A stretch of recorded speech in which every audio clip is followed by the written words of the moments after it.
Hey, welcome back to Sociology of Cars podcast. This is your host, Jimmy XIE.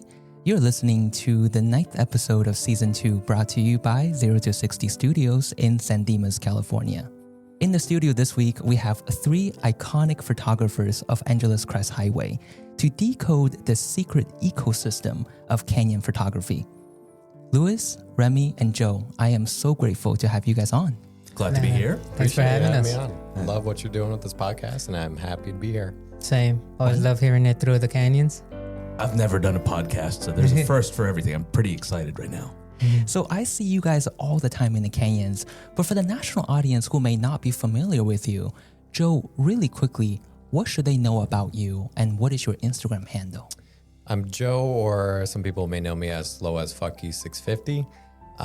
Just a guy out there trying to chill in the mountains, take pictures, and yeah. You know, ever since I've met you, I've always read your name as Slow Fucksky. And I thought, slow fuck, that's kind of how I like to take it. So you've always been a mystery to me, so I'm thankful that you're here. Absolutely. Great to be out. What about you, Rami? What's your Instagram handle, and what should the national audience know about you? Well, hello, everybody in podcast land. I am Rami Garcia. You'll find me on Instagram at Rambos5G, Rambos 5G. Got it. Louis. About me is the photography. I always like to dabble in different things, taking inspiration from portraits, landscapes, or just random different types of photography that I incorporated into the automotive photography. So how long have you been shooting Angeles Crest? About 3 years. I just actually found out about that mountain pass recently. The way I found out is actually I was going to take a photo of the lunar eclipse, Mount Wilson, and that's the farthest I ever gone. And then someone up there I met, he noticed my camera in the middle of the night, 11 p.m., asking questions like, who's this guy? And ended up being another photographer named Noah. And he told me about the meet that goes on in Angeles Crest, Good Vibes. And then I never dabbled on car photography because I tried with my car, but I never liked how the photos came out. But eventually I did. And it took us a while to get better. And how did you discover the secret ecosystem of canyon photography? For me, I would just set up with me and him as the cars went by. At first, it was just me and him, then met another photographer, and eventually a couple months later, you see a whole bunch of people out there just taking photos. But how did you know that you can sell it? Several people up there eventually told me that I should, telling me, why don't you sell it? You're always up here putting in work, always at different locations. Like, people will pay money for it. So that gave me the motivation to try to sell it. Wow, just 3 years, you and Dennis have both became sort of like a staple of Angeles Crest. Yeah. Wow, amazing. So, Rami, how did you discover the ecosystem of taking photos in the canyons and selling them, this whole business? I've been coming up to what's called the Good Vibes Breakfast Club, so the Friday mornings. I've been going up since the COVID years because I wasn't working on Friday. I would notice a few photographers, actually, that would shoot there. And then, I was already an automotive photographer myself, but my space was like in motorsports. So I didn't pay attention much to it for actually a lot of years until last winter and the end of the racing season. And I was just kind of emotionally in the dumps. And I said, let me do something a little bit different. Let's see what happens. Got it. And how did you know that you can sell your photos? I kind of knew that I could. I just didn't really take it seriously until one day I said, okay, yeah, if you want to buy some high-res shots, here it is, just Venmo me. And then one day I just made enough. It's like, oh, What about you, Joe? Really exactly what you just said. Kind of, I initially went up there just wanting to practice photography with my camera, very new. All I knew about Angeles Crest really is just, there's a bunch of cars and motorcycles, and I can practice. And eventually, weeks turned into months, and then I found out there's really an entire community, not only of photographers, but people, cars, motorcycles, different events, all that stuff.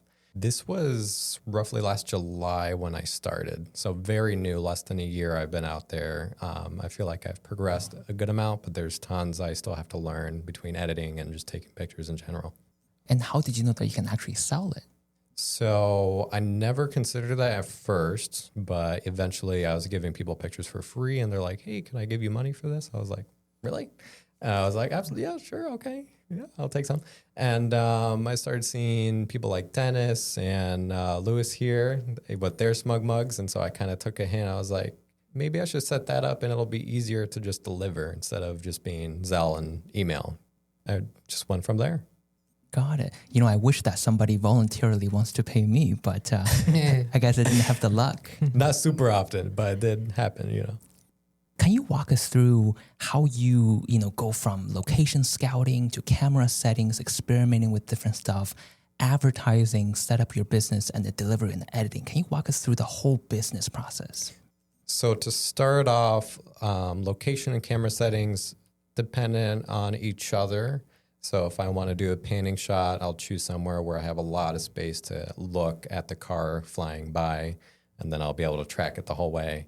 If I want something kind of frozen in action, I'll pick a nice curvy spot. There's one place I love in the shadies up there, and I'm able to just, as they round the corner and go through, just capture them perfectly with a very high shutter speed, and it comes out very nice. In terms of setting up the business, SmugMug makes it very easy, so that's helpful.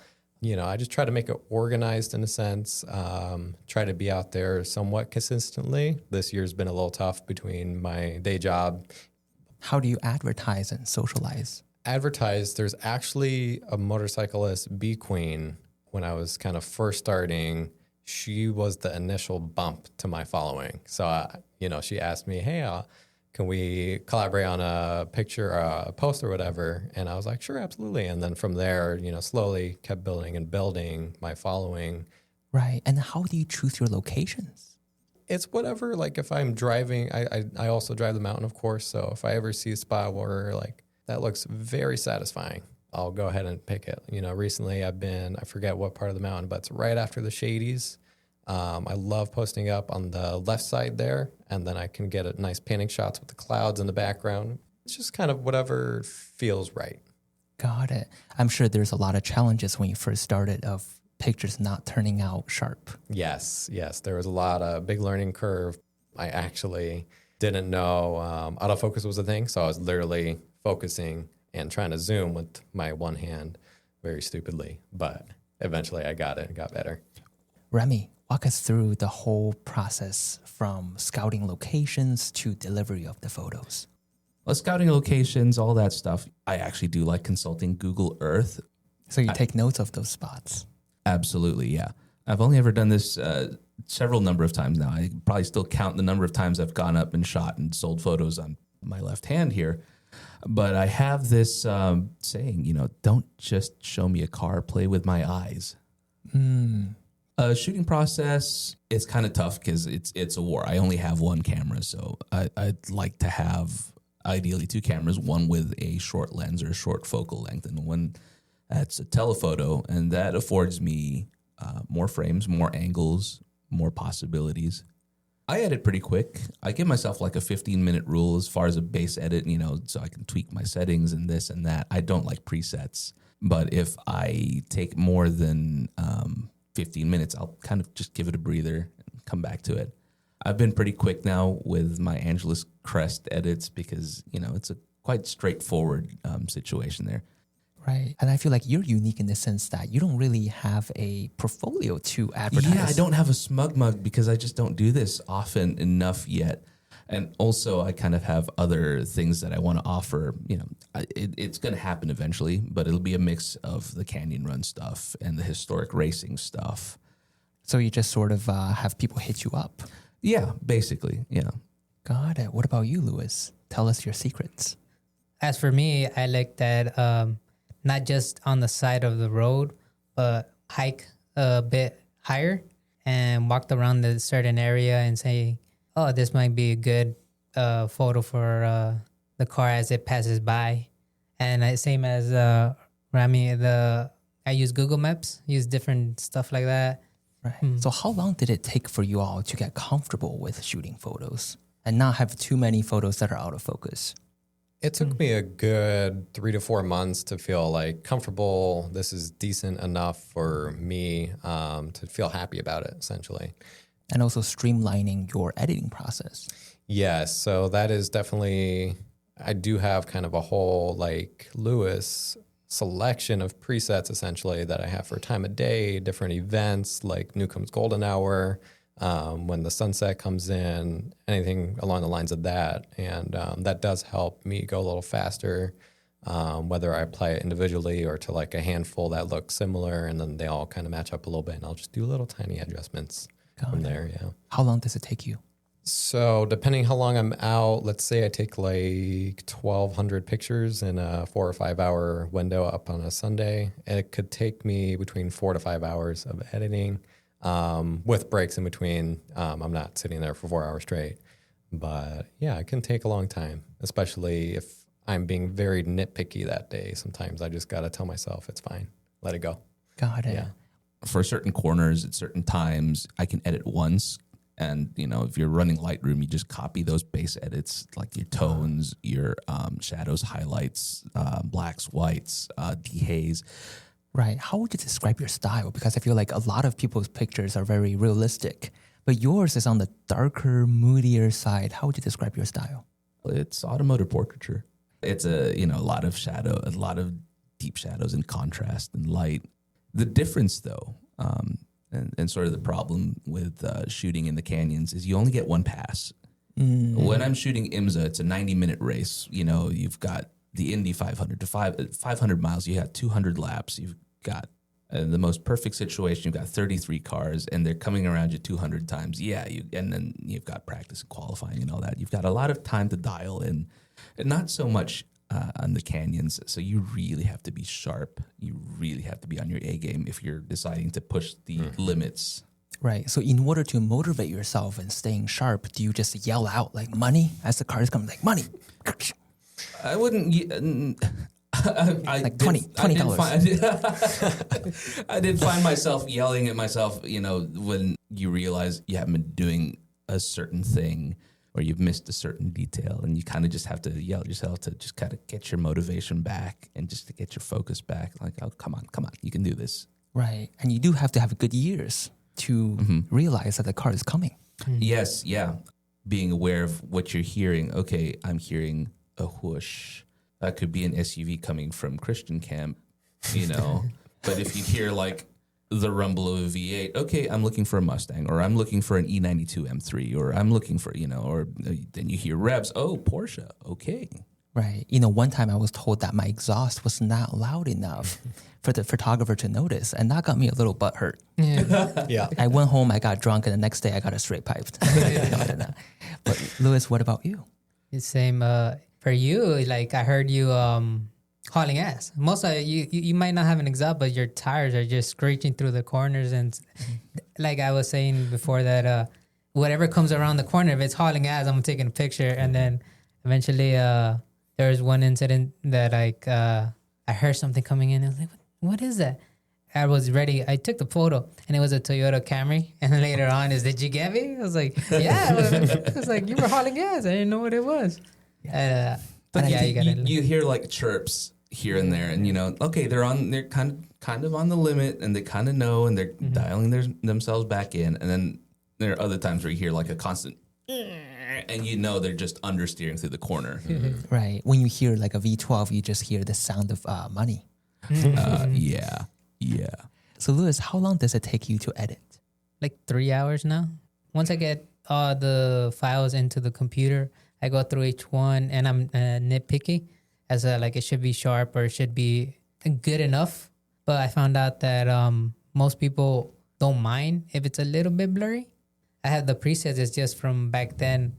I copied and paste from that little time. I just edit it and then upload it to the website, which also takes a couple hours since you're uploading like 300 photos into the website. Right. It takes a while. So I'm realizing, because you guys have galleries, you, Dennis, Joe, Louis, you all have galleries, and you're editing everything. Yeah. Aren't you? Yeah.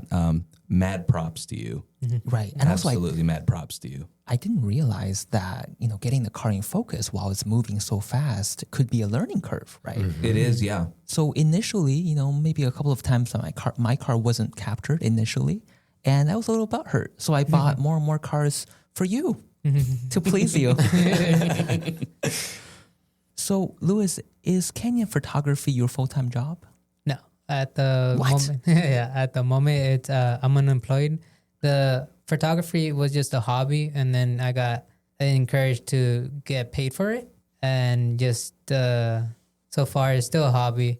It's a good thing that I'm still getting paid, even not just the canyons but different events. People find me and people like the photos that I do, so I'm still able to get money in.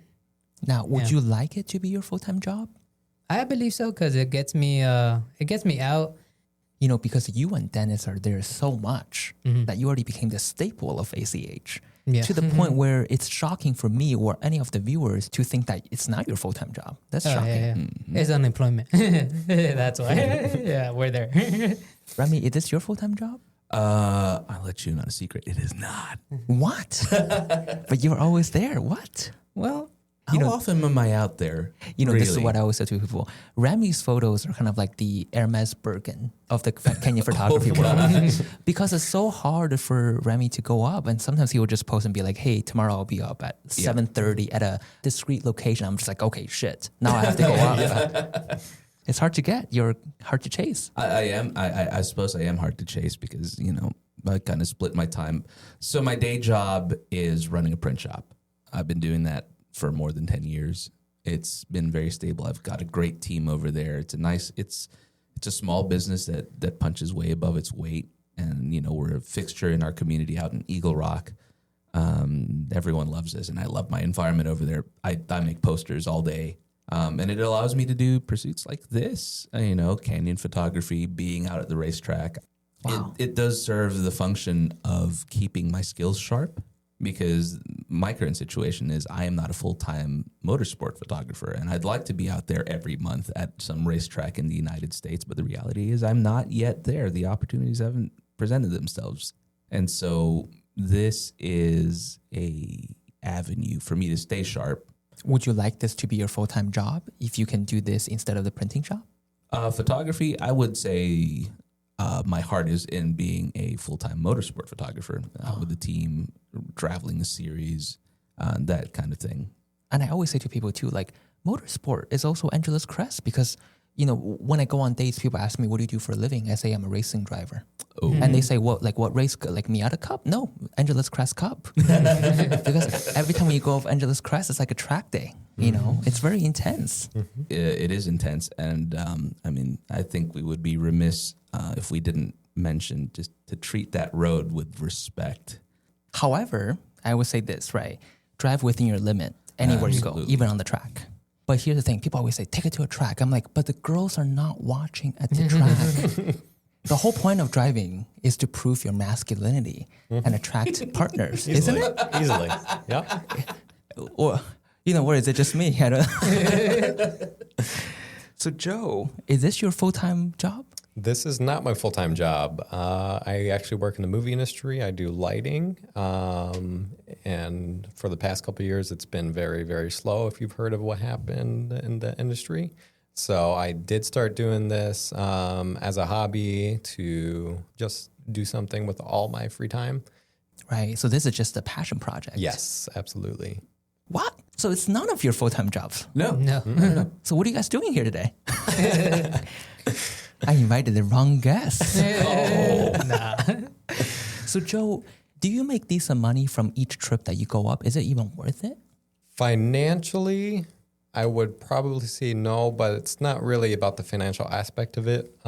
It is nice if someone likes my photos enough to purchase it, but it's definitely not the reason I go out there.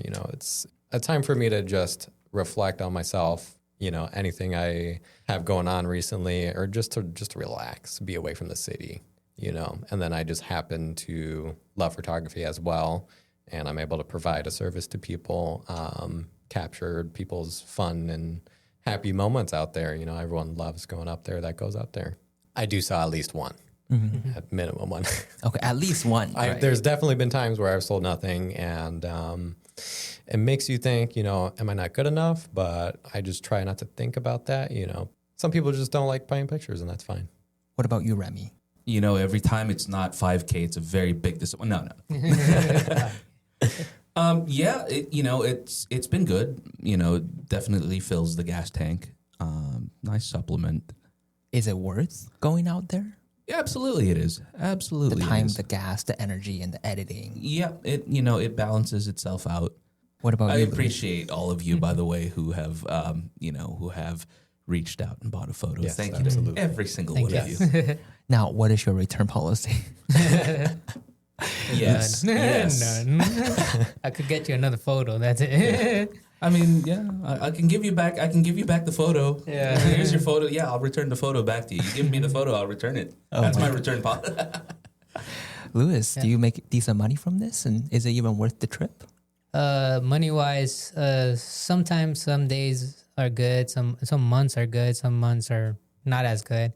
So it's always worth going up in the canyons either way. Same as how he was saying, I'm out there and you were just reflecting on yourself and just being around nature. That's the thing I really liked.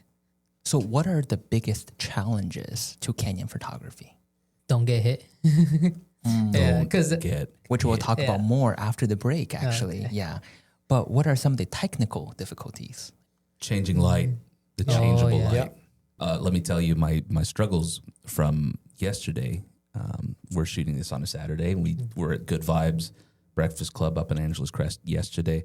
I found myself in a situation in the Shadies where my subject was in shadow and my background was fully lit, like bright, like a 4-stop difference. And it's hard to edit that to make it very cohesive. It's even harder when your subject matter is a Ferrari F40 and you're trying to make that shot golden. And then your camera's like focus issues. And mind you, this was like the first few shots of the day. So I'm still also trying to wake up here. Coming in cold, the first sessions are always sort of the toughest ones. And there's pressure on you to have banker shots as well. Right. I wasn't expecting a freaking F40 to be barely. No, it was a group. At first, I hear after 10 minutes of silence, it was a motorcycle. And I'm actually tracking the motorcycle and I see a flash of red and I'm like, okay, change focus now. Got it. And Lewis, you were saying that there's also a memory card writing speed issue. Oh yeah, as if there's a big group going and you're taking shots, everyone eventually there's a buffering on some of the cameras that you don't get most of the people in the back, and the memory card has to cycle. It has to kind of catch its breath. Yeah, How many shots are you getting on your buffer? 7 or 10, I think. Okay. Yeah. So let's say if somebody cannot find their car's photos on your portfolio, it means either they're going way too fast and they should be proud of that, right? Second is that maybe the buffering prevented the photographer from capturing that photo. So don't take it personally. Oh yeah, and sometimes like autofocus issues. Yeah. Like it was too blurry for like my taste that I just deleted it. Got Yeah, it. that's Right. too. So a tip from your local photographers here: if you really are going up the mountain, you really want a photo for yourself, and you really don't follow too closely to somebody. Yeah, in a group. And maybe even slow down, Yeah. right? Because photographers can make your slow moving car look like it was really fast. Are Exactly. you there to chase, or are you there to look good? There's so much that goes on behind the scenes. I feel like a lot of people maybe see the canyon photographers and they just assume that you just went there, take some photos, and you made some money. Boom, go home. How easy. But it's not like that. So I think this is a good segue for a little break. When we come back, money, photo theft, crazy stories in canyons. You're listening to Sociology of Cars podcast. This is Jimmy XIE.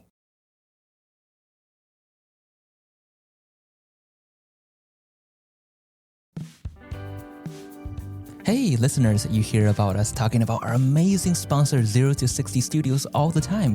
I'd like to remind you that it's actually the word 0, numeral 2, and the word 60. Again, it's word 0, number 2, and the word 60.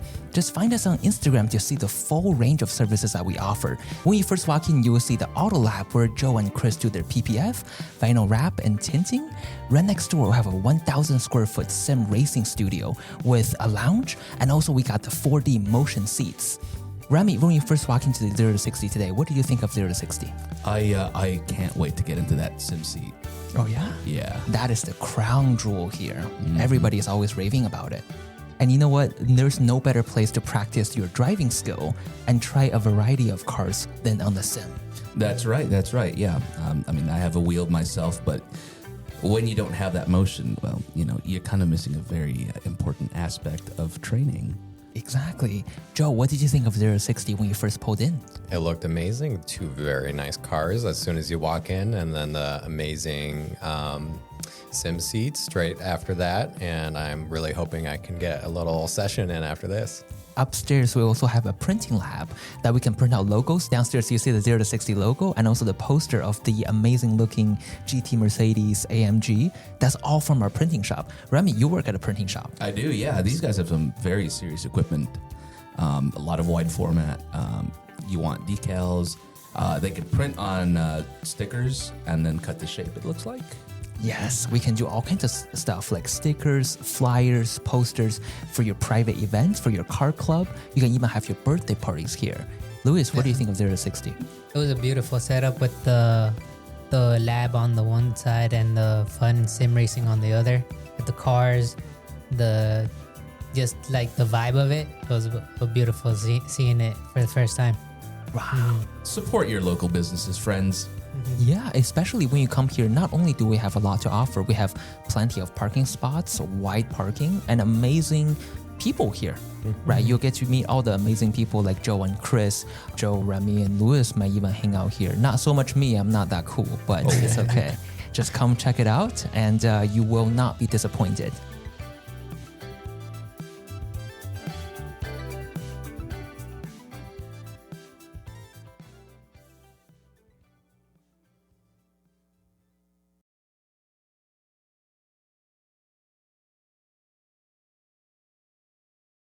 Joe, Rami, and Louis, thank you so much for sharing your insight with us today. So here is the elephant in the room. How do you deal with photo theft, aka posting pictures with your watermark on it without paying you or sometimes without even tagging you? I haven't encountered that too much at all. I guess there's a fine gray area where if they screenshot your smug mug and then post that on their story or whatever, but it's also kind of like not everyone wants to buy a picture. And it's still, in a sense, they're trying to support you either way, by showing your profile and whatnot. Other than that, if I'm posting it on my Instagram page, it's kind of like fair game. That's just what the internet is. So, what about you, Rami? Yeah, I think fair game. If I post it unwatermarked on my story, it's usually on my story. Yeah, screen grab that and post it. I don't mind that. But if you are taking something with a watermark and posting it anyway, probably don't expect your photo to be showing up anytime soon. This is not my main line, and I could care less. Got it. But you would definitely remember who does that. Oh, yeah. An elephant never forgets. Right. Do you see that as a form of theft and lack of integrity? By definition, it is. You're stealing intellectual property. It is, yeah. It's, I don't think it's such an intense thing, but, I also just like to reserve my patience for other things. What about you, Louis? Same. In the beginning, there's a lot of theft. I even put the watermark in the beginning, and they still got them. But it got to the point that I didn't care as much anymore. One of the more neat things is that Instagram, when you set a preview, I usually send my previews through like a disappearing message, or you press the photo tab on the right and you upload the photo. And then when somebody tries to screenshot, Instagram comes up with, "Oh, you're not allowed to screen grab that." Right. Oh, well. Right. And then sometimes you get a DM saying, "Ah." It's not interesting. Like people sweat about not tipping the waiter, Yeah. and people sweat about not, tipping the coffee shop staff.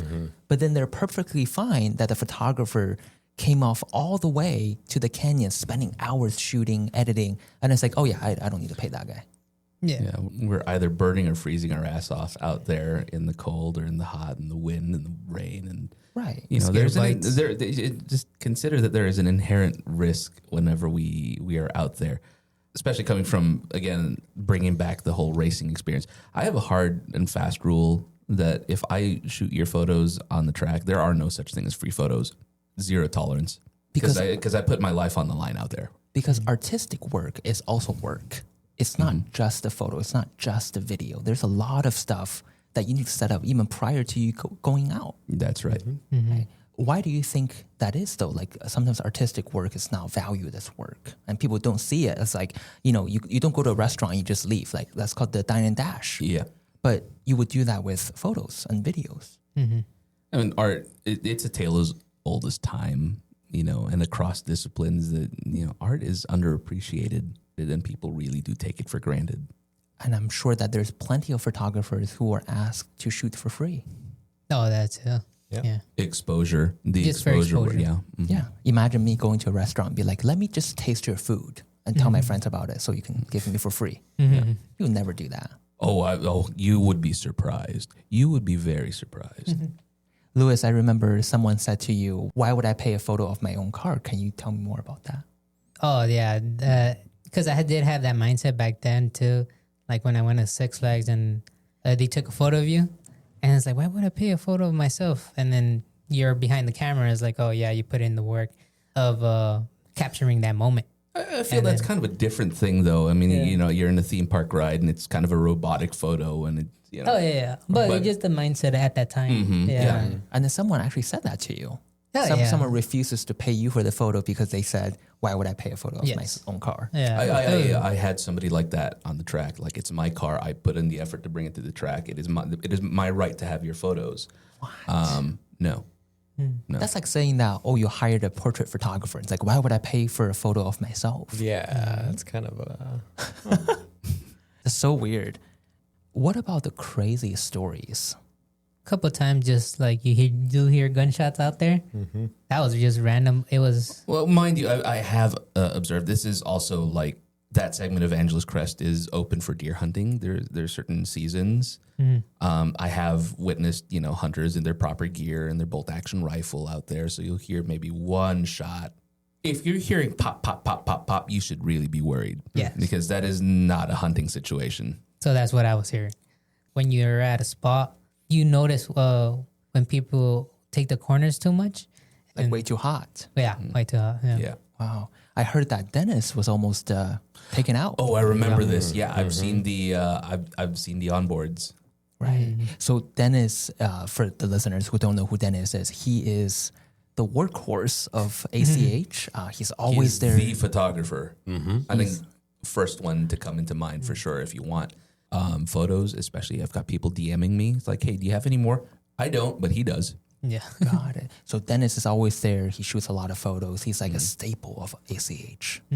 Right. So go on with the story. It was a GTR that almost just came in too hot in the big turnout. Janice had it to jump out the way to not get hit. So the car understeered. Car understeered.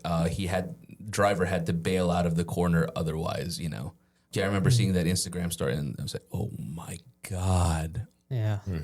What about law enforcement? Because I know that last year there was an incident where some people who are nosy is like, hey, where's all the photos going? Who are you photographing? Can you show me all the photos? Was it private citizens asking for it or like rangers? The rangers. Yeah, he was trying to get like evidence for something. And you're not obligated to do anything. No. The basic thing for any sort of thing is I don't talk unless my lawyer is present. It's going to save you in the long run. So there's a lot of trust that we place on you guys as a photographer because there's some evidence of... If something happens for me, I'm just going to burst a whole bunch of photos and I'm just doing landscape and just not give them the memory card. Go look at the birds and those trees over there. I was just here for that. Right. Where do people find you all? You can find me on Instagram, smile_3 I am at Rambo's 5G, RAMBOS 5G. Just DM me over there. I don't have a smug mug yet or even a website. Working on that. So just follow up with your stories. You can find me on Instagram at slowasfucky650. I just love hearing that name. And shout out to all of the other, I like to call ourselves mountain snipers. All of us who couldn't make it today. So Tyler, Dennis, Noah, who's out there in Oregon right now, one of the OGs. Yeah. Shout out to you, Noah. Shout out to my friends in Phoenix. Wow, thank you so much for coming on the show and sharing your experience today. I'm sure that our listeners took a lot from this episode. People always ask me when I started the podcast, how do you know what questions to ask? And I always say that I only ask questions to understand, not to judge. And you see people walking around, you see the photographers like yourself in the canyons. There are assumptions to be made, but unless you ask questions out of curiosity, you never know what actually happens behind the scenes. And when you do dig in, you realize that everybody works very hard for what they have right now. Don't take these photographers for granted. We take great pride in our work. Definitely. Whether you're cruising on the freeway or going to your favorite car meet right now, I do hope you enjoyed this episode. Sociology of Cars podcast is produced by Sociology of Everything, supported by 0 to 60 Studios in San Dimas, California. This is Jimmy XIE. We'll see you next time.